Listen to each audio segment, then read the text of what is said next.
Voy a poner aquí en la pantalla Romanos 9. Vamos a tratar de leer todo el capítulo, pero voy a leerlo en la Nueva Traducción Viviente. Porque lo que estamos haciendo, si se ha dado cuenta en cada escuela dominical, es seccionando las partes, ¿verdad? Hemos estado tratando de entender cada frase y básicamente estamos desmenuzando. Y a veces el peligro con estar desmenuzando tanto es que perdemos de vista el panorama grande. Entonces, no hay que perder el panorama de todo el capítulo, ¿verdad? Entonces, vamos a comenzar ahí. Voy a hacer la lectura. Esa es la Nueva Traducción Viviente. Aquí lo voy a poner en la pantalla. Déjenme subirlo un poquito más. Pues espero que se vea. ¿Ok? Dice capítulo 9. Con Cristo de testigo hablo con toda veracidad. Mi conciencia y el Espíritu Santo lo confirman. Tengo el corazón lleno de amarga tristeza e infinito dolor por mi pueblo, mis hermanos judíos. Yo estaría dispuesto a vivir bajo maldición para siempre, separado de Cristo, si eso pudiera salvarlos. Ellos son el pueblo de Israel, elegidos para ser los hijos adoptivos de Dios. Él les reveló su gloria, hizo pacto con ellos y les entregó su ley. Les dio el privilegio de adorarlo y de recibir sus promesas maravillosas. Abraham, Isaac y Jacob son los antepasados de los israelitas y Cristo mismo era israelita en cuanto a su naturaleza humana. Y Él es Dios, el que reina sobre todas las cosas y es digno de eterna alabanza. Amén. Ahora bien, ¿acaso Dios no cumplió su promesa a Israel? No, porque no todos los que nacen en la nación de Israel son en verdad miembros del pueblo de Dios. Ser descendientes de Abraham no los hace verdaderos hijos de Abraham, pues las Escrituras dicen, Isaac es el hijo mediante el cual procederán tus descendientes. Aunque Abraham también tuvo otros hijos, eso significa que no todos los descendientes naturales de Abraham son necesariamente hijos de Dios. Solo los hijos de la promesa son considerados hijos de Abraham, pues Dios había prometido, volveré dentro de un año y Sara tendrá un hijo. Ese hijo fue nuestro antepasado Isaac. Cuando se casó con Rebeca, ella dio a luz a mellizos. Sin embargo, antes de que nacieran, antes de que pudieran hacer algo bueno o malo, ella recibió un mensaje de Dios. Este mensaje demuestra que Dios elige a la gente según sus propósitos. Él llama a las personas, pero no según las buenas o malas acciones que hayan hecho. Se le dijo, tu hijo mayor servirá a tu hijo menor. Como dicen las Escrituras, amé a Jacob, pero rechacé a Esaú. ¿Estamos diciendo entonces que Dios fue injusto? Por supuesto que no. Pues Dios le dijo a Moisés, tendré misericordia de quien yo quiera y mostraré compasión con quien yo quiera. Por lo tanto, es Dios quien decide tener misericordia. No depende de nuestro deseo ni de nuestro esfuerzo. Pues las Escrituras cuentan que Dios le dijo a Faraón, te he designado con el propósito específico de exhibir mi poder en ti y dar a conocer mi fama por toda la tierra. Así que, como ven, Dios decide tener misericordia de algunos y también decide endurecer el corazón de otros para que se nieguen a escuchar. Ahora bien, ustedes podrían decir, ¿por qué Dios culpa a las personas por no responder? ¿Acaso no hicieron sencillamente lo que Él les exige que hagan? No, no digan eso. ¿Quién eres tú, simple ser humano, para discutir con Dios? ¿Acaso el objeto creado puede preguntarle a su creador, ¿por qué me has hecho así? Cuando un alfarero hace vasijas de barro, no tiene derecho a usar del mismo trozo de barro para hacer una vasija de adorno y otra para arrojar basura. De la misma manera, aunque Dios tiene el derecho de mostrar su enojo y su poder, Él es muy paciente con aquellos que son objeto de su enojo, los que están destinados para destrucción. Lo hace para que las riquezas de su gloria brillen con mucho más intensidad sobre aquellos a quienes les tiene misericordia, los que preparó de antemano para gloria. Y nosotros estamos entre los que Él eligió, ya sea del grupo de los judíos o de los gentiles. Con respecto a los gentiles, Dios dice en la profecía de Oseas, a los que no eran mi pueblo, ahora los llamaré mi pueblo, y amaré a los que antes no amaban.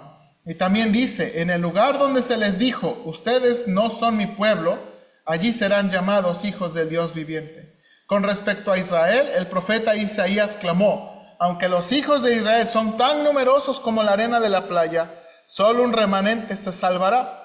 pues el Señor ejecutará su sentencia sobre la tierra sin demora y de manera terminante. Y lo mismo dijo Isaías en otro lugar: si el Señor de los ejércitos celestiales no hubiera perdonado la vida de unos cuantos de nuestros hijos, habríamos sido exterminados como Sodoma y destruidos como Gomorra.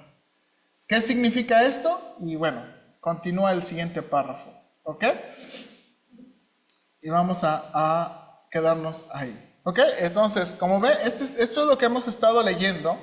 Y bueno, de nuevo, usted acuérdese de que está. Primero Pablo está diciendo, está hablando sobre los tremendos privilegios. Y de nuevo, el primer punto, ahora déjeme pasar a Reina Valera. El primer punto aquí que Pablo, ¿verdad? En el capítulo 9, recuerde que está tratando ¿cómo se llama? De contestar varias objeciones. La primera dice, no que la palabra de Dios haya fallado. No que la palabra de Dios haya fallado. Ahora, ¿por qué Pablo trata de contestar esto? Porque probablemente los judíos dicen, ay, si Dios nos ama tanto y nos eligió como el pueblo de Dios, ¿por qué estamos rechazando? Dios no está cumpliendo su promesa. Y Pablo les va a decir, bueno, nada más quiero decirle que no todos los descendientes de Abraham son hijos de Dios. No todos los descendientes de Abraham son hijos de Dios, ¿verdad? Y luego le va a decir, Dios escogió a Isaac y no a Esaú, y los dos eran sus hijos. Y aún Dios escogió a Isaac e Ismael. Y Dios escogió a Jacob y no a Esaú, ¿verdad? ¿Por qué? Ahora, ¿por qué Dios hizo eso? ¿Por qué Dios escogió una línea? ¿Por qué Dios escogió una promesa? Así lleva a cabo Dios sus propósitos. Entonces los judíos contestan, ¿verdad? De nuevo, la siguiente objeción. ¿Qué pues diremos? ¿Que hay injusticia en Dios? O en otras, Dios es injusto por escoger a unos y rechazar a otros. Y bueno, Pablo va a decir, bueno, déjenme decirles algo. Dios tiene en su derecho extender misericordia a quien quiere. Vamos, para que sepan, el pueblo de Israel, todos se olvidaron del Señor. Todos se olvidaron del Señor, todos merecían ser destruidos. Dios le dijo a Moisés, quítate, yo ahorita los voy a hacer pedazos. Pero Él extendió su misericordia. También, ¿verdad? De Faraón. Con Faraón, ¿Dios qué? Lo endureció. ¿Y qué significa eso? Sencillamente, lo dejó ser Faraón, ¿verdad? Básicamente, ¿qué? No extendió y usó su mano de misericordia, sino le dejó seguir en su obstinación. Le abandonó, ¿verdad? El endurecimiento no es un endurecimiento activo, ¿verdad? No creemos que es un endurecimiento activo y que vaya en contra de la voluntad, simplemente continuó. Y entonces comenzamos a esto. Esta es la siguiente objeción. Pero me dirás, ¿por qué pues sin culpa? Porque ¿quién ha resistido a su voluntad? ¿Ok? Y bueno, ahí vamos. ¿Me ayudas, Josías o Saúl, a repartir las hojitas? Ahí las dejaste, Azucena, en la... Ok. ¿Ya le repartieron a todos? No, ayúdame a repartirlas, por favor. Ayúdame a repartirlas. Y vamos a continuar con esto. Entonces... Ay, se me olvidó compartir por Zoom. Hola, hermana, buenos días. Ok, bien, hermanos. Esta es la hojita de la escuela dominical que vamos, ¿verdad? La mandé al grupo ya, para los que están por internet, ¿verdad? Y, ok. ¿Quién puede obtener la justicia por la fe? ¿Quién puede obtener la justicia por la fe? Ok, entonces estamos en esta, ahí está en su hojita. Ok, déjeme comenzar con la introducción. En esta siguiente lección, estudiaremos que los judíos, ¿verdad? Es la segunda objeción que los judíos tienen en cuanto a cómo Dios cumple su plan a través de la elección. Pablo estableció que Dios no es injusto y que Él tiene el derecho de extender su misericordia a quien Él quiera, así como de abandonar a las personas a los deseos de su corazón. esto es, endurecer. Entonces, la siguiente objeción lógica es, ¿por qué Dios declara a la gente culpable si al fin de cuentas se hace lo que Él quiere? Y eso pensarían los judíos y también a lo mejor nosotros pensaríamos, a ver, entonces, ¿por qué somos culpables? A ver, si Dios nos abandona los deseos de nuestro corazón y no extiende su misericordia, entonces, ¿por qué somos culpables? Y Pablo va a contestar esa objeción. ¿Ok? Entonces, vamos a continuar aquí. Déjenme avanzar y ahorita vamos a discutir porque hay varias cosas para discutir. Entonces, aquí está. Segunda objeción, punto número 2. Pero me dirás, ¿por qué pues sin culpa? Porque ¿quién ha resistido a su voluntad? La Nueva Traducción traduce. Ahora bien, ustedes podrían decir, ¿por qué Dios culpa a las personas por no responder? ¿Acaso no hicieron sencillamente lo que Él les exige que haga? Entonces, mire cómo Pablo presenta una serie de preguntas que lógicamente continúan la objeción principal. Ok, alguien ayúdeme con la primera pregunta y la respuesta. Primera pregunta y la respuesta. ¿A hermana Patti? ¿Quién eres tú, simple ser humano, para discutir con Dios? Nueva traducción.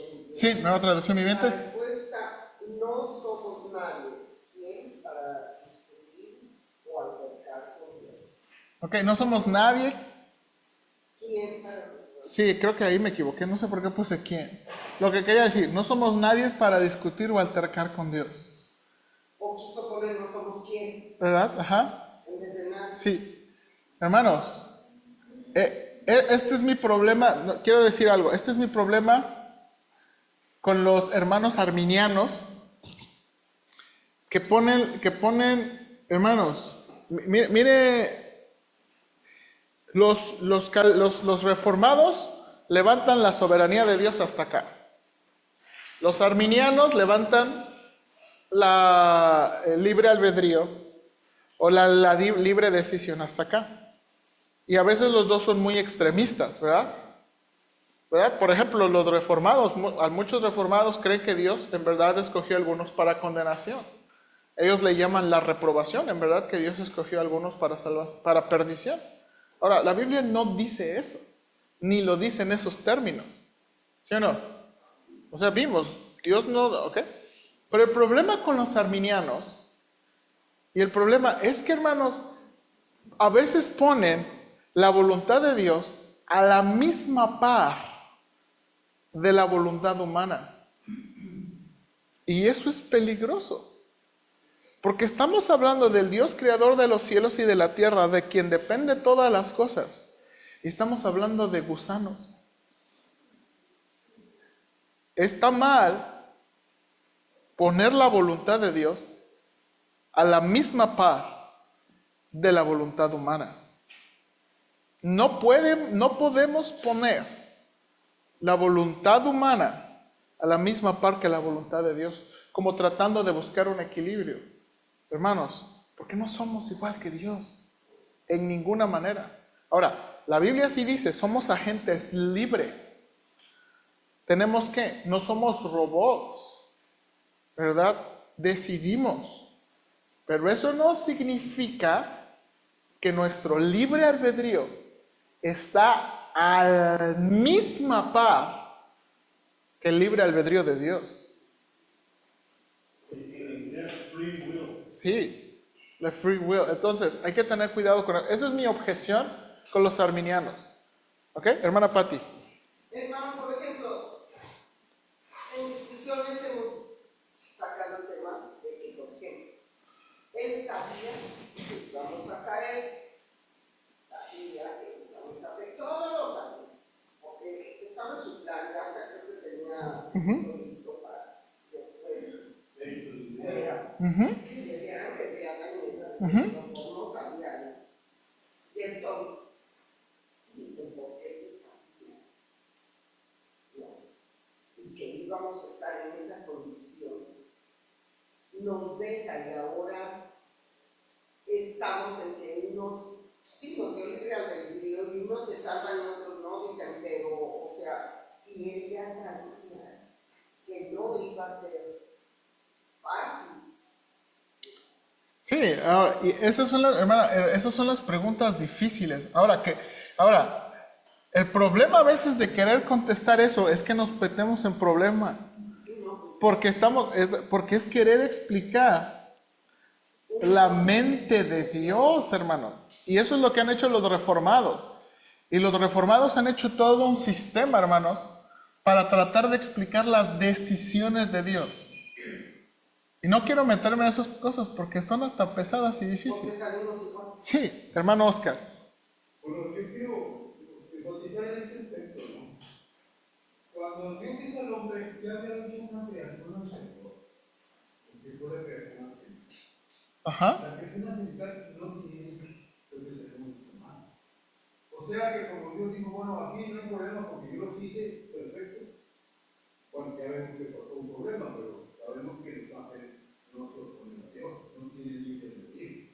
Pero cuando hacen hombres, Dios quería hombres que probaran, que fueran realmente entendedores de lo que es Dios.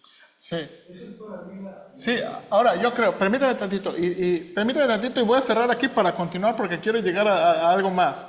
Déjame primera cosa, creemos que los ángeles sí tenían libre albedrío y que especialmente en la revuelta de Satanás fueron confirmados, o sea, la decisión que hicieron, hermanos, hasta donde sabemos, porque adivinen que la Biblia no da muchos detalles, hasta donde podemos imaginar, en la revuelta de Satanás hicieron su decisión, ¿verdad? Y ya. Ahora, con los seres humanos, de nuevo, ahí está el punto interesante. De nuevo, los seres humanos son creados con cierta libertad, ¿verdad?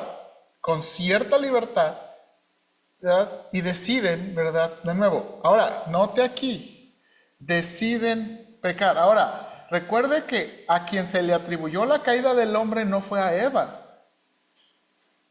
fue a Adán. ¿Ok?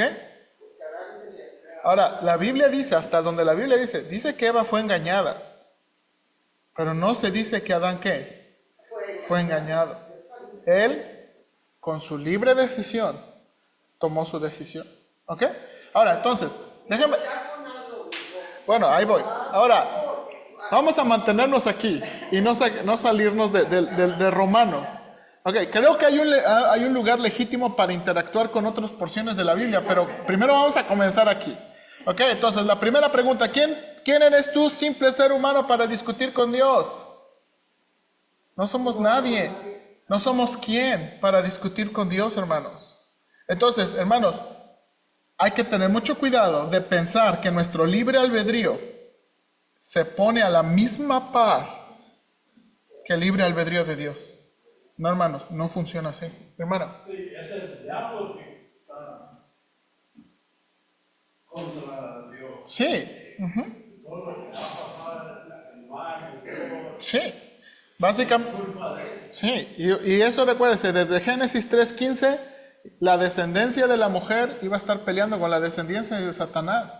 Eso está hablando en términos espirituales, no hablando en términos físicos. O sea, Dios nos da la capacidad de mantenernos bien firmes, o sea, con libre albedrío, no. pero cuidarnos de no dejar que Satanás nos engañe. Bueno, yo tendría cuidado con decir eso, porque de nuevo, Pablo ha dicho que todos estamos corrompidos. Nadie tiene la capacidad de mantenerse bien con Dios. ¿Por qué? Porque ya nacemos en pecado. Y ya nacemos en corrupción. Y ya nacemos en contaminación. Y de nuevo, esto es lo que estamos viendo, hermanos. Hay que pensar bíblicamente de nosotros. Hermanos, hay que pensar bíblicamente de nosotros. Y la Biblia dice que no somos buenas personas.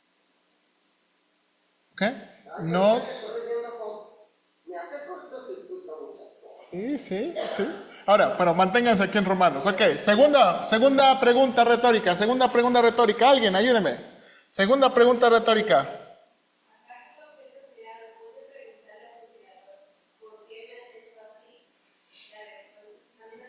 ¿Sí?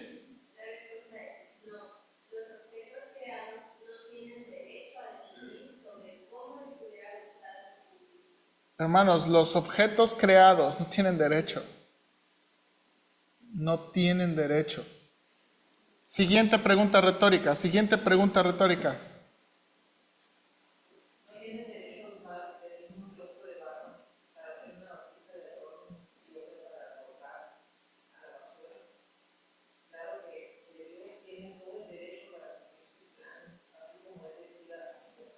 Ok, y mira el comentario del hermano Morris. Vale la pena tener en cuenta que lo que difiere es el uso que se le da a las macetas, no el material del que están hechas. Todos están hechos de la misma ¿qué? Dice Dios, no, dice la Biblia, no tiene derecho a usar el mismo trozo de barro. Del mismo trozo de barro se hacen macetas bien bonitas y del mismo trozo de barro se hace ¿qué? Para basura. Entonces Dios es el que sí. Ahí vamos. Entonces, de nuevo, es lo que Pablo está diciendo. Dios tiene el derecho. Dios tiene todo el derecho de hacer lo que Él quiera. Él tiene el derecho. Y aquí está la cosa, hermanos. Hermanos, de nuevo, no podemos ponernos a defender a Dios ni la mente de Dios porque el hacer eso es meternos en complicaciones innecesarias. Y es lo que Pablo está diciendo. Miren, de nuevo, los hombres no somos para quien altercar con Dios, ¿verdad? No somos gente creada y no podemos decirle a Dios cómo va a hacer sus cosas. ¿Ok? Ahora, el siguiente, hermanos, es donde Dios quiere que pongamos nuestra atención. ¿Ok? Ahora, note aquí. Punto número 4, y aquí es donde vamos a tardar tantito. Dios soportó con mucha paciencia los vasos de ira para demostrar las riquezas de su gloria para con los vasos de misericordia. Voy a leer el primero y vamos a ir a un diagrama y usted va a sufrirle tantito, pero aguánteme. Los comentaristas concuerdan que esta pregunta de Pablo es una de las más difíciles de traducir porque la manera en que la escribió está ambigua. Si nota bien, la Reina Valera engloba la pregunta desde el versículo 22 hasta el versículo 24. Y dos opciones pudieran entenderse aquí. Entonces, mire aquí, por favor, Reina Valera, versículos 22 al 24. Mire lo que dice. Signo de interrogación. ¿Y qué?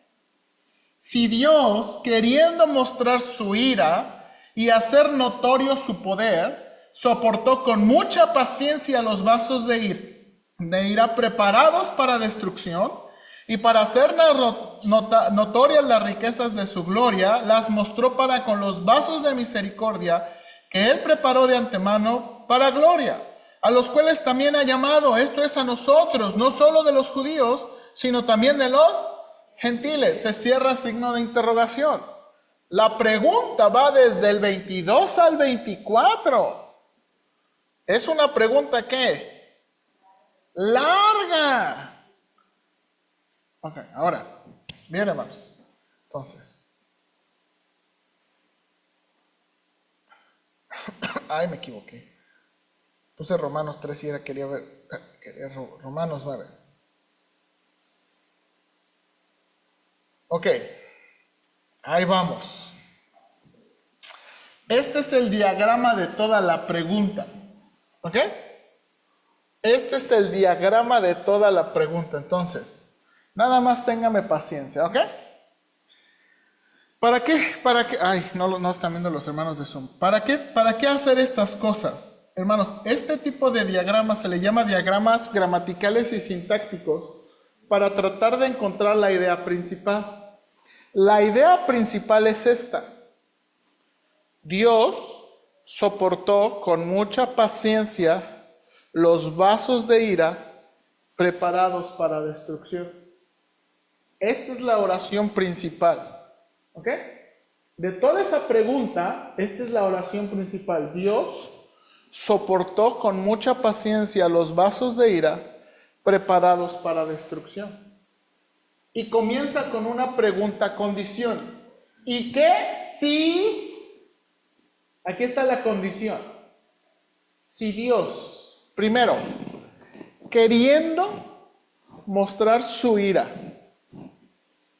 y hacer notorio su poder. Ahora, esta frase, para hacer notorias las riquezas, esa frase está en versículo 23. Pero gramaticalmente, hermanos, puede, ¿verdad?, estar relacionada a este verbo. ¿Ok? ¿Ok? Ahora, hermanos, esta es una de las cosas por qué el trabajo de pastor es difícil. Porque uno tiene que pelearse con el idioma original para tratar de saber qué es Dios está queriendo decir. Y le puedo decir por qué, pero vamos a entrar a complicaciones, ¿ok? Okay. ¿Ah, sí quieren saber? Bueno, aquí son dos infinitivos y aquí hay un para con un infinitivo, ¿ok? En el idioma original es para con un subjuntivo. Eso arma un paralelismo. Aunque está esto, aparece hasta el versículo 23, esto puede ser parte de este verbo, ¿ok? Entonces, la condición es esta. ¿Y qué si Dios, queriendo mostrar su ira y hacer notorio su poder, note aquí, y para hacer notorias las riquezas de su gloria, ¿ok? Ahora, note, las riquezas de su gloria. Y luego, las mostró ¿qué? Mostró, ¿qué son estas las riquezas? Él mostró, ¿cómo Dios mostró las riquezas de su gloria? Las mostró para con los vasos de ¿qué? De misericordia. Estos vasos de misericordia, dice aquí, que Él preparó de antemano, ¿para qué? Para gloria. A los cuales también ha llamado, esto es, a nosotros, no solo de los judíos, sino también de los gentiles.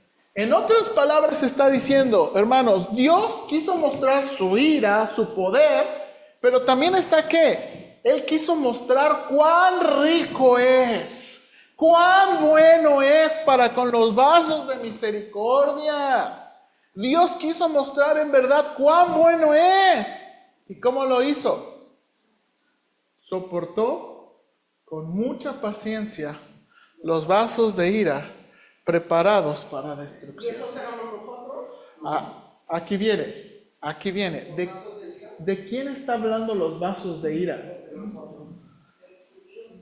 Piensen, no, piensen en el contexto.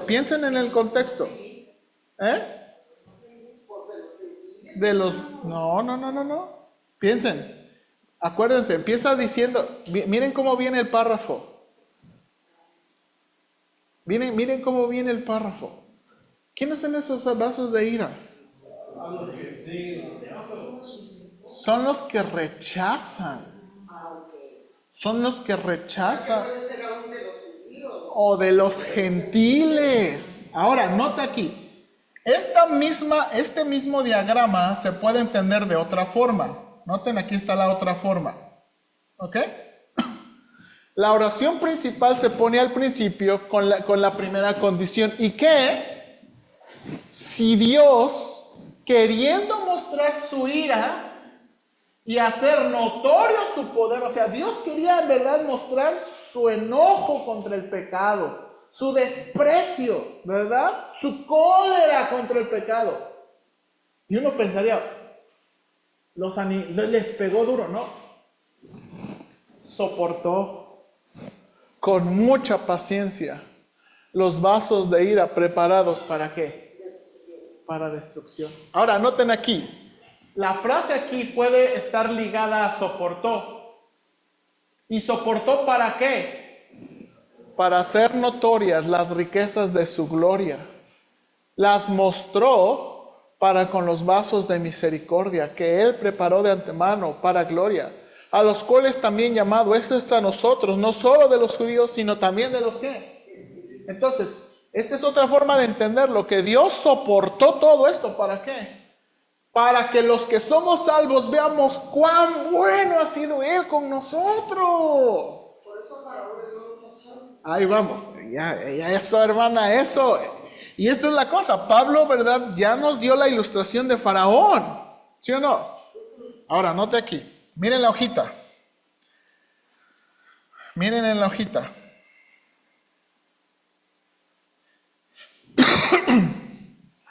Ok, Como dijimos, la oración es un poquito complicada. Entonces, dos opciones pueden entenderse aquí. Puede entenderse como una oración concesiva, es decir, aunque deseaba hacer notorio su poder, Dios retuvo el castigo a causa de su misericordia y también para mostrar su misericordia a los objetos de su misericordia.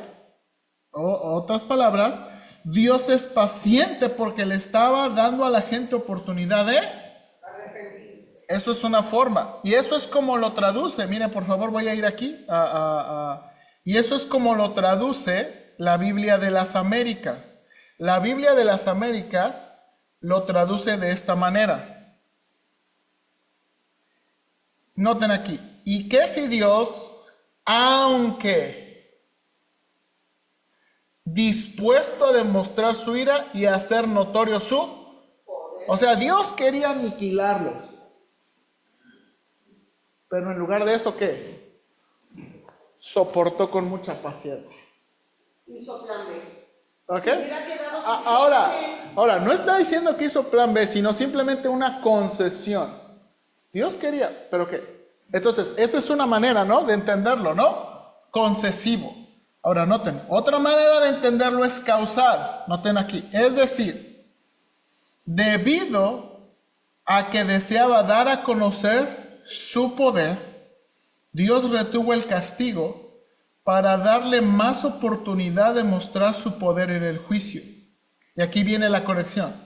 Si Dios hubiera destruido a Faraón y a Egipto de inmediato, no habría habido oportunidad de hacer los muchos milagros y juicios que realizó.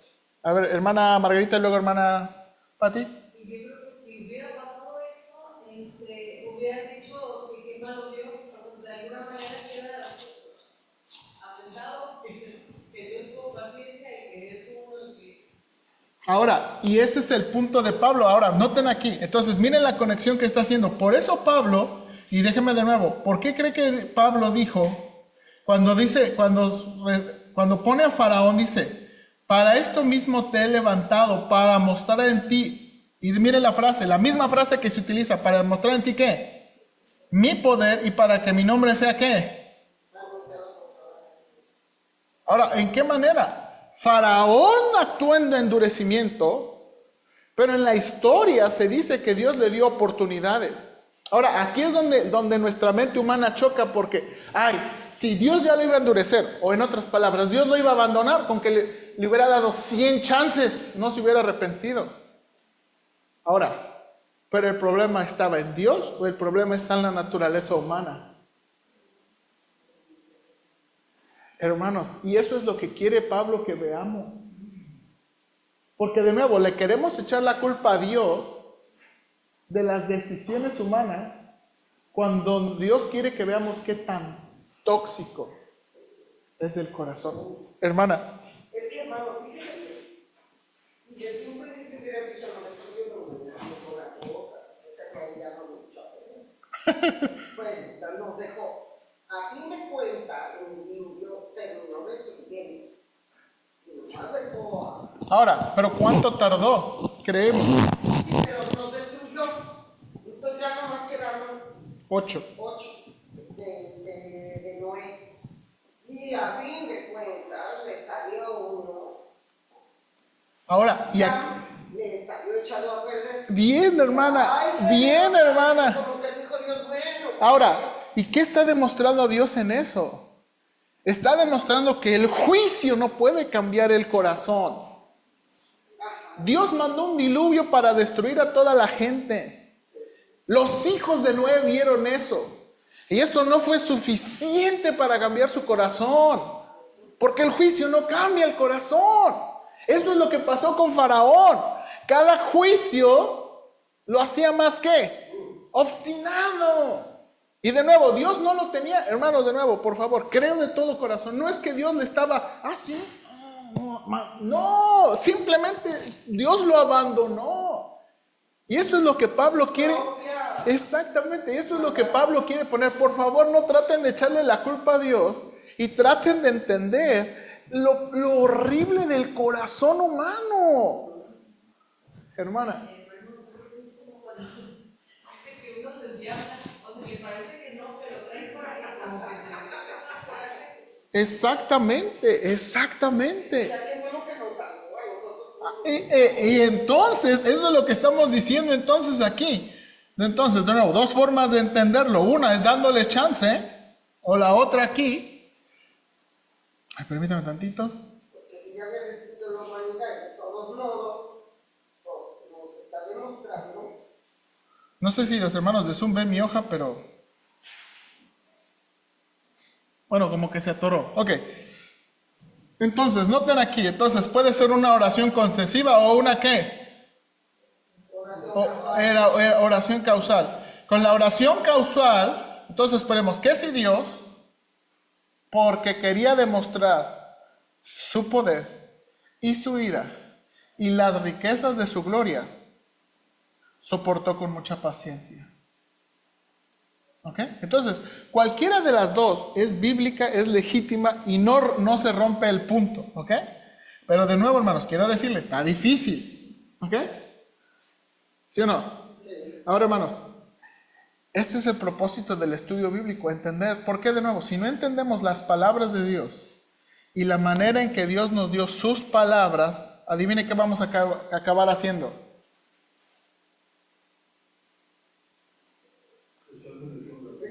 Echándole toda la culpa a Dios. Por eso necesitamos bien entender cada palabra de las palabras de Dios. Entonces, de nuevo, ¿qué podemos insertar aquí? Causal. ¿Y qué si Dios, aunque queriendo, verdad, aunque quería mostrar su gloria, ser notorios, lo soportó? ¿Para qué? Para darles chance que se arrepientan.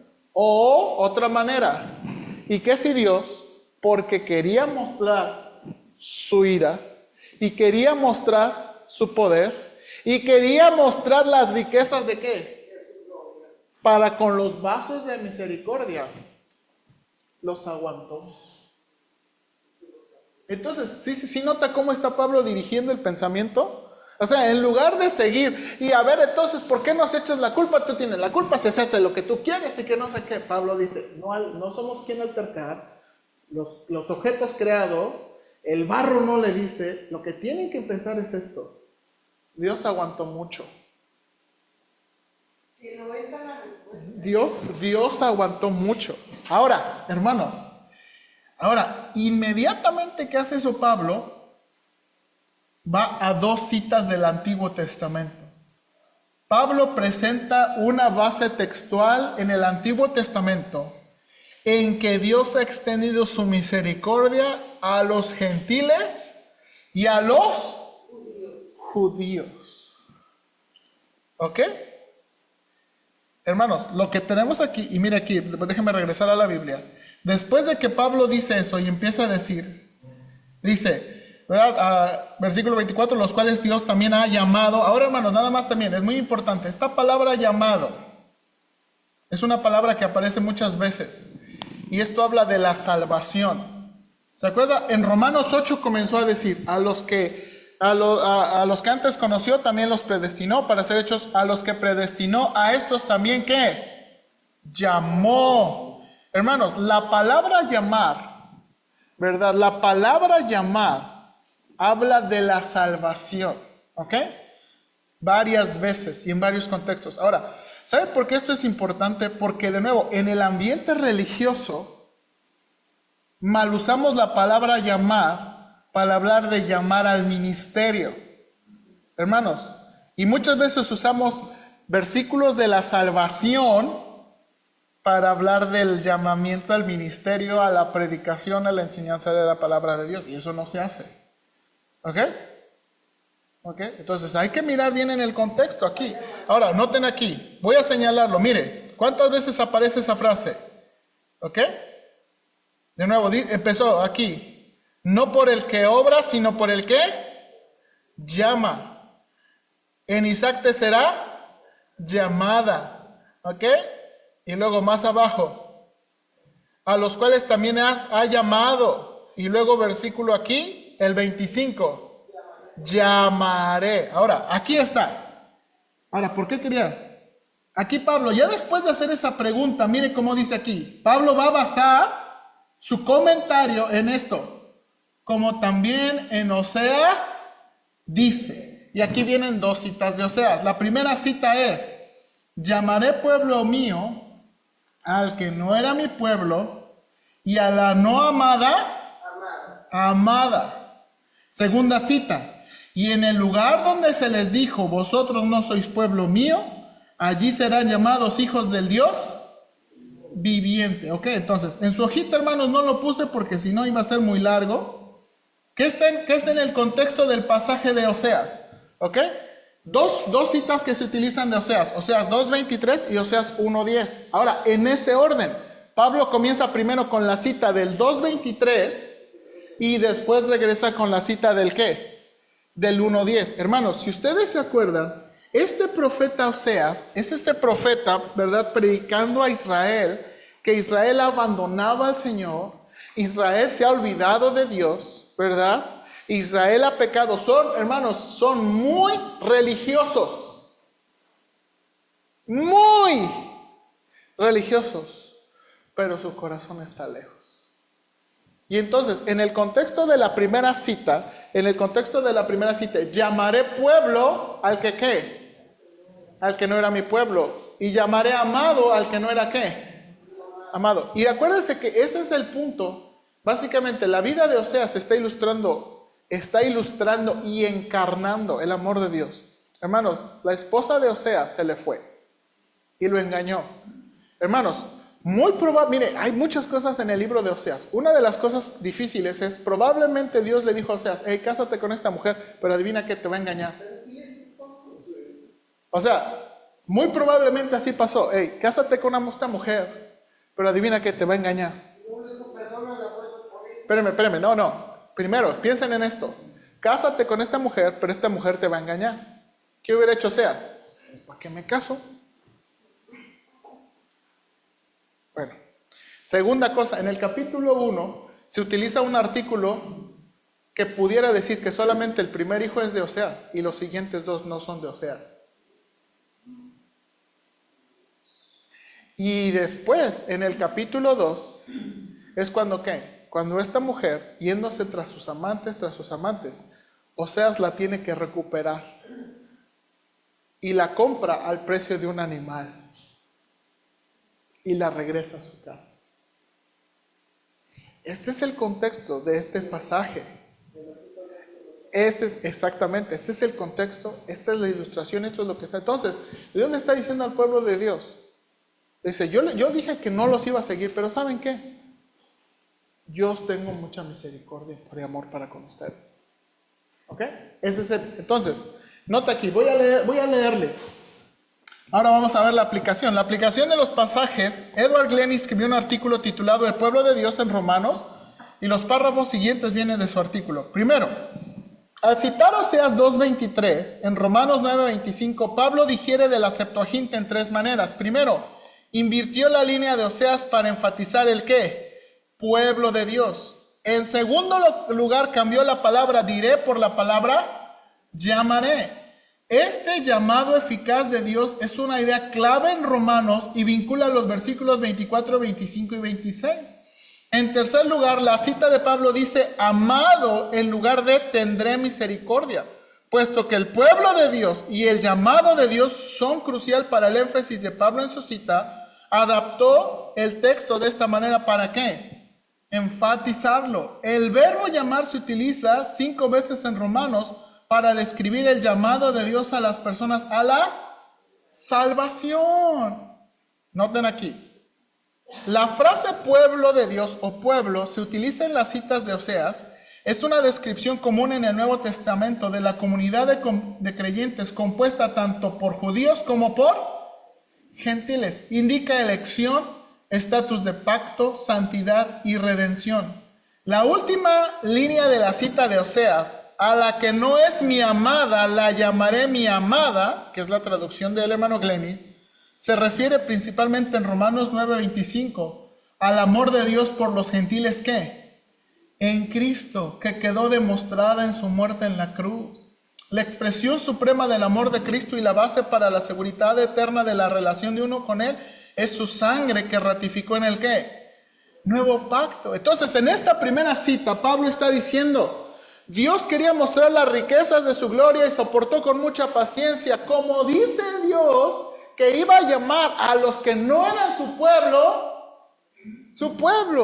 Y aunque eso pasó en una escena histórica de Israel, Pablo está diciendo, esto es lo que está pasando ahorita. Los paganos, Dios los está ¿qué? Llamando. Dios los está salvando. Y les está llamando ¿qué? Amados. Pastor, explíquenos de la predestinación que son que yo no veo. Bueno, pues Los predestinados, entonces. bueno, No. bueno, sí lo voy a explicar, pero necesitamos, es que necesitamos entender primero cómo aparece esa palabra en sus contextos, porque las personas han dicho más de lo que la Biblia dice. Por ejemplo, cuando pasamos en Romanos, lo único de que dice Romanos es que los predestinó para ser conforme a la imagen de su Hijo Jesucristo. Nunca dice salvación ahí, nunca dice condenación ahí, solamente dijo que los que están destinados a ser como Cristo. Es todo lo que dice en Romanos capítulo 8. Ahora, aparece más veces la palabra sí, pero hay que estudiarla en su contexto. Puede ser que se añade los salvos. Ok, de nuevo, le digo, el problema es que las personas han dicho más de lo que los versículos están diciendo. ¿Ok? Entonces, ahora, pues regresamos aquí. Ahora, si bien la segunda cita de Oseas en Romano 26, que es Oseas 1, respalda la primera, hace dos adiciones importantes. Agrega el pensamiento de que Dios llamará a los gentiles que no eran, ¿qué? Mi pueblo, para que sean su pueblo, en el mismo lugar donde anteriormente no tenían relación con Él. Los esfuerzos misioneros de Pablo y sus metas futuras sugieren que para él y su ministerio este versículo significa que los gentiles ahora pueden ser llamados ¿qué? El pueblo de Dios, en sus tierras nativas, sin el sacerdocio intermedio de ¿qué? De Israel. Hermanos, acuérdense que antes, si querían ser el pueblo de Dios, tenían que ¿qué? Convertirse en judíos y hacerse prosélitos judíos. Acuérdense que en el Antiguo Testamento, las misiones del Antiguo Testamento no eran la predicación, eran la atracción. Israel debería ser un escaparate para que las naciones vinieran y las naciones quisieran ser como Israel. Ahí tenemos a Rahab, ahí tenemos a Ruth, que extranjeras, moabitas, vinieron y llegaron a ser parte del pueblo de Dios. Hermanos, Dios les daba oportunidad a los extranjeros de venir y ser el pueblo de Dios y participar con el pueblo de Dios. Por eso vemos, hermanos, de nuevo, por eso vemos en Hechos que gente venía de muchos lados, no nada más judíos, sino también ¿qué? Prosélitos judíos. Pero ahora Pablo les está diciendo, ahora no necesitamos a Israel como mediador. ¿Por qué? Porque ahora Cristo, la gente puede ser salva en su propio territorio. A los que no eran pueblo, los llamaré ¿qué? Mi pueblo. A los que no eran parte del pueblo, a los que no eran parte de esa comunidad cerrada, ahora les llamaré pueblo. Noten aquí, en la segunda idea nueva que la cita de Oseas 1:10 en Romanos 26 añade a la cita anterior de Oseas, es la descripción del pueblo de Dios actual como hijos del Dios viviente. En Romanos 9:4, Pablo enumeró la adopción como hijos como uno de los grandes privilegios de Israel. Este privilegio especial de Israel recibe un significado más profundo en su aplicación a la iglesia del Nuevo Testamento. En ambos testamentos significa personas que tienen una relación de pacto con Dios. Para los creyentes en Cristo, en esta era, la filiación, el ser hijos, es el resultado de la obra de reconciliación y redención de Cristo. Significa que el creyente ya no está ¿qué? además está estrechamente relacionada con la obra del Espíritu Santo, llamado Espíritu ¿de qué? De adopción, y que da testimonio a los creyentes de su adopción. Las citas, las dos de Oseas en Romanos, sostiene que el hecho de que Dios reciba a los gentiles como su pueblo del pacto es consistente con lo que el Antiguo Testamento profetizó acerca de sus tratos con el reino del norte de Israel. Si él podía llamar a Israel, que había roto sus relaciones de pacto con él, a ser su pueblo una vez más, podría llamar a una relación de pacto a gentiles que nunca antes habían sido su pueblo. Este principio de transferencia es clave para comprender el texto. Lo que Oseas pudo decir de Israel infiel e incrédulo, Pablo lo pudo decir a los gentiles. Pablo aplicó a los gentiles participantes del nuevo pacto pasajes del Antiguo Testamento que profetizaban la futura restauración y participación de Israel en este mismo nuevo pacto. La participación de los creyentes en las bendiciones del nuevo pacto fue lo que Pablo anunció como un misterio. Sin embargo, este estado inaugural de la bendición del nuevo pacto no es todo lo que hay. Romanos 11, especialmente los versículos 25 al 27, enfatizan que hay más por venir. Pero por ahora los gentiles creyentes, a través de la fe en Cristo, comparten bendiciones espirituales con los judíos, ¿qué? Creyentes. Y este es el punto que Pablo está tratando de decir. Hermanos, entonces de nuevo, Pablo está diciendo, recuerde, los judíos están discutiendo, a ver, entonces no, Dios te va a hacer lo que Dios quiere. No eres nadie para altercar con Dios. Calma, bájale 3 rayitas a tu, ¿verdad? A tu actitud y nada más piensa en esto. Dios, porque Dios quería mostrar su ira, su poder y también las riquezas, soportó con mucha paciencia los vasos preparados para destrucción. ¿Para qué? Y luego utiliza el Antiguo Testamento. ¿Para qué? Para que veas que los gentiles pueden ser ¿qué? Salvos. Así como un día Israel traicionó a Dios y Dios le dio una nueva oportunidad, así Dios le está dando una oportunidad a los ¿qué? Gentiles para ser su pueblo sin guardar las leyes y sin hacer las cosas que se tenían que hacer antes. Ahora, la última cita, Isaías. En Isaías, por un lado, Dios llamó a los gentiles, por otro lado, Dios anticipó que no todos los del pueblo de Israel serán ¿qué? Solamente ¿qué? El remanente. Hermanos, Pablo va a citar Isaías 10, 22 al 23 e Isaías 1, 9. Hermanos, la cita de Isaías 10, 22 habla de la conquista de Asiria. ¿Se acuerdan de la conquista de Asiria? Esta conquista de Asiria fue la que terminó con todas las 10 tribus del norte. ¿Se acuerdan? Las aniquiló. Ok, bueno, vamos a ese pasaje, mire por favor, para que nada más lo vamos a leer. Y lo voy a leer de la Nueva Traducción Viviente.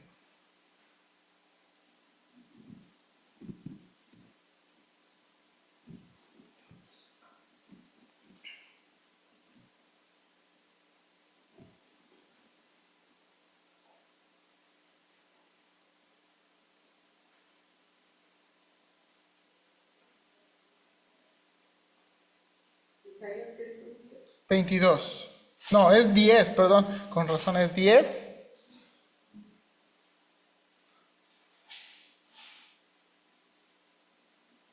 Y voy a leer desde el versículo, ok, noten aquí, el versículo 20. En ese día, está hablando después cuando Dios juzgue a Siria. ¿Ok? En ese día, el remanente que quedará en Israel, Asiria va a destruir y Dios después va a destruir. Asiria va a destruir a Israel y Dios después va a destruir a Siria. ¿Ok? Eso es lo que está en el contexto del capítulo 10. Pero en ese día, dice aquí, el remanente que quedará en Israel, los sobrevivientes de la casa de Jacob, ya no seguirán confiando en aliados que buscan destruirlos. En cambio, confiarán fielmente, ¿qué? En el Señor, el Santo de Israel. Un remanente, ¿qué? Sí, el remanente de Jacob regresará al Dios Todopoderoso. Pero aunque los hijos de Israel son tan numerosos como la arena a la orilla del mar, solo un remanente, ¿qué? El Señor con razón ha decidido destruir a su pueblo. Sí, el Señor de los ejércitos celestiales ya ha decidido destruir, ¿qué? Toda la tierra. ¿Ok? Entonces, eso es lo que está diciendo. Ahora, ¿qué Dios está anticipando? Que solamente se iba a salvar, ¿qué? Un remanente. No, esto está hablando en el sentido más futuro. Y eso es lo que Pablo va a decir hasta el capítulo 11. El capítulo 11 es el capítulo que nos va a decir, Dios tiene un plan para Israel que va a cumplir. Ahora, hermanos, esto es lo que está tratando de decir Pablo. Déjenme leerle la primera cita. Tanto Isaías, ya sea en hebreo o en la Septuaginta, como la interpretación que va a hacer Pablo de Isaías, envía un mensaje de dos partes sobre la naturaleza del juicio de Dios sobre Israel. En el lado positivo, Dios salvará a su pueblo de la destrucción.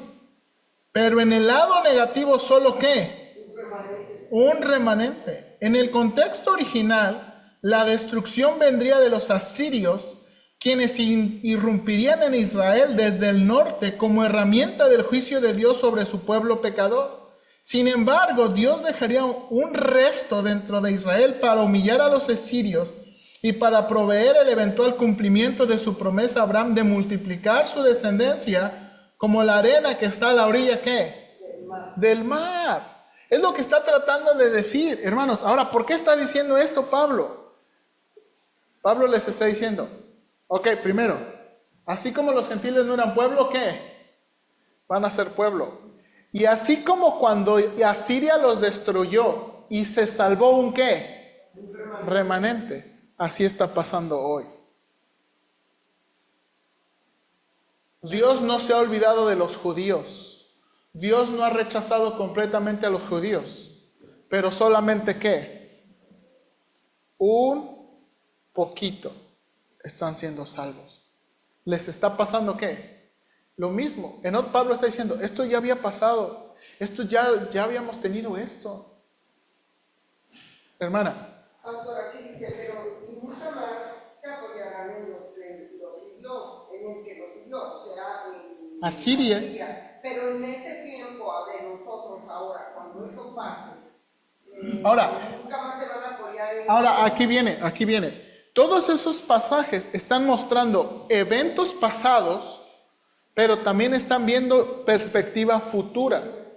Y Pablo es hasta el capítulo 11, es donde va a regresar para hablar ¿qué? Del futuro de Israel. Como dijimos, hermanos, capítulos 9, 10 y 11, el punto principal es ¿qué? Israel. Recuerde, los judíos están diciendo, o sea, si Dios... Acuérdense, los judíos están diciendo, si Dios nos ha prometido tantas cosas, ¿por qué no están creyendo en Cristo? Hermana Margarita y luego hermano Cruz. Nomás una duda. Entonces, cuando se refiere a la descendencia, ¿es en el sentido espiritual? O sea, nomás los que van a ser salvos, o es el número de... El remanente. Pero se refiere específicamente ¿A los judíos? A los judíos. Aquí cuando dice el remanente, ¿está hablando de Isaías o de Romanos? Ok, no, está hablando del remanente, o sea, ha sido un remanente. O sea, Dios siempre ha mantenido un ¿qué? Remanente. ¿Pero fue de qué? A ver, ¿de las 10 tribus o de las 2 tribus? De las dos. De las 2, ¿verdad? Porque los 10 pelaron. ¿Sí? O sea, y eso es lo que les está tratando de decir Pablo en las citas. Hey, Dios anticipó que ¿qué? Y noten aquí, con respecto, aunque los hijos de Israel son tan numerosos como la arena de la playa, solamente un remanente ¿qué? O sea, dice Pablo, lo que quiero que entiendan es que ¿qué? Que aunque los judíos son un montón, solamente un poquito. Ahora, y luego de nuevo, y lo mismo dijo Isaías en otro lugar, ¿ok? Si el Señor de los ejércitos celestiales no hubiera perdonado la vida a unos cuantos de nuestros hijos, habríamos sido exterminados como Sodoma y destruidos como ¿qué? Gomorra. Déjeme leerle el último párrafo. Pablo ahora agrega un apoyo adicional de Isaías a la idea de que Dios ha llamado a algunos judíos en el presente para recibir su misericordia. Una vez más, la cita tiene un doble filo, tanto en su contexto original como en el contexto de Pablo.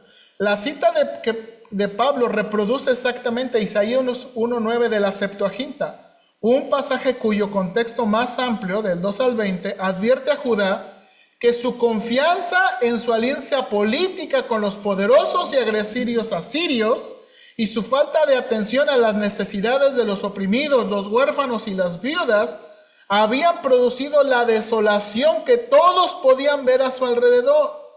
Si no hubiera sido por unos pocos sobrevivientes, la destrucción del juicio de Dios habría sido tan completa para Judá como lo fue para ¿qué?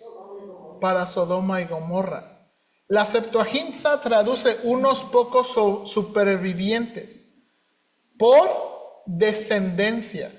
Y esta interpretación vaga probablemente le recordó a Pablo la nota agridulce de juicio y esperanza con la que había comenzado el argumento de Romanos 9, del 1 al 29. Entonces, hasta ahora, pocos israelitas habían creído en el Evangelio, pero aquellos que lo habían hecho demostraron que la palabra de Dios, ¿qué? A través de este remanente creyente, Dios estaba demostrando su fidelidad a sus promesas de proporcionarle a Abraham descendencia. Y esto es lo que les está tratando de demostrar Pablo. Dios está cumpliendo su palabra, Dios no es injusto y deja de altercar con Dios. Deja de altercar con Dios. De nuevo, hermanos, Pablo quiere que en lugar de estar pensando en la discutidera de que, a ver, no, pero explícame bien. No, mira, Dios soportó con mucha paciencia. Mira lo que pasó en Oseas. Mira lo que pasó en Isaías. En Oseas, Dios está llamando ahora a gentiles para que sean pueblo. Y en Isaías, Dios está salvando. Sí es cierto que el pueblo de Israel es muy grande, pero Dios está salvando ¿qué? Al remanente. Y ahora, ¿pero por qué solamente un remanente? Porque son los que se cuidaron de no contaminarse, dice la palabra. Ahora, no, ¿por qué el remanente? Y es lo que va a explicar en el capítulo, ya en estos últimos versículos y el capítulo 10, ¿por qué? Porque están creyendo en Cristo. Eso sí. ¿Por qué solamente un remanente? ¿Por qué tan poquitos? Porque están ¿qué? Porque están creyendo en Cristo. Este es el punto que Pablo quiere, hermanos. Este es el punto que Pablo quiere que recuerden. Que la misericordia de Dios se está extendiendo a través del ¿qué? Del Evangelio. Entonces, hermanos, eso nos ayuda, y perdón que ya agarré más minutos, eso nos ayuda en nuestra mente de dejar de discutir. Déjame ponerlo en términos más prácticos. Yo, hermanos, me puedo poner todo deprimido en pensar, Dios, ¿y si tú no quieres salvar a mi Caris y a mi Josué? ¿Y si tú los quieres abandonar? Uno se puede poner muy deprimido con eso. Oye, Señor, pero, ¿y si ellos? Y uno puede, pero Señor, ¿pero por qué? Pero entonces al final tú tienes la culpa. Y uno se puede poner muy, Señor, pero entonces, o pensar como Pablo, extiende tu misericordia. Presentarles el Evangelio una y otra y otra y otra vez. Porque la presentación del Evangelio es la extensión de su misericordia. Porque exactamente. Entonces, hermanos, y esa es la cosa. Hermanos, de nuevo, porque uno de veras como padre, uno se puede deprimir pero Pablo dice, no, ese no es el punto. El punto es que el Evangelio está ahí, que Cristo está accesible, que tenemos que seguirles hablando de Cristo. Ahora, hermanos, la gente, esto es lo que dice Apocalipsis, no está yendo al infierno porque Dios los endureció o los abandonó. La gente está yendo al infierno por falta de arrepentimiento y por rechazar a Cristo. no le pueden echar la culpa a Dios. Nadie le puede echar la culpa a Dios. Su falta de arrepentimiento y su falta de creer es lo que les va a condenar. ¿Ok? Lo hicimos. Tarde, pero lo hicimos. Vamos a orar. Señor, ayúdanos, por favor. Yo te doy muchas gracias por el apóstol Pablo y gracias porque nos ayudas a entender tu palabra. Yo te pido de nuevo que sigas dándonos esa habilidad de entender tu palabra y síguenos dando, Señor. Yo en verdad cuando estaba estudiando los pasajes anteriores sí quise deprimirme y pensar mucho en mis hijos. Señor, yo pienso mucho en mis hijos. Me da miedo que mis hijos, Señor, no sean salvos. Pero qué tremenda esperanza que Pablo quiere que no estemos altercando y pensando y echándole la culpa, sino que pensemos en cuán bueno es el Evangelio y cuánto necesitamos hablarlo, predicarlo, enseñarlo y también vivirlo. Y Señor, mientras podamos seguirles hablando, hay tiempo y hay misericordia. Ayúdanos, Padre, por favor.